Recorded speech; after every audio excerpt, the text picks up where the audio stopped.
immortal artist at Voltes 5-star legacy Matt Lozano sa special Father's Day episode ng Magpakailanman. Kaya mo, anak. Deserve ng world marinig boses mo.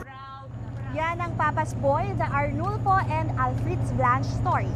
Bukod sa Father's Day special, kwento rin ito ng mga miyembro ng LGBTQIA+ at unbreakable bond ni Alfred's at ng kanyang ama na nagturo sa kanyang kumanta at naging inspirasyon niya sa pagpe-perform. Gagampanan ni Matt ang buhay ni The Clash Season 2 Top 12 finalist Alfred's Blanche. Makakasama niya sa episode si Ricky Davao bilang Arnulfo, ang tatay ni Alfred's, at Isay Alvarez bilang Emilia na nanay ni Alfred's. Sabi ni Matt, kabado siya sa pagganap na sa nasabing episode dahil kaibigan niya daw si Alfred's. Palalabas ang episode na yan ng Magpakailanman bukas sa GMA 8:15 PM pagkatapos ng Running Man Philippines. Subscribe now to #MPK YouTube channel to click here to subscribe your channel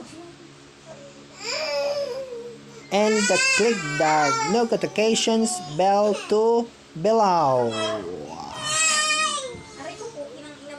Thank you for watching. See you soon.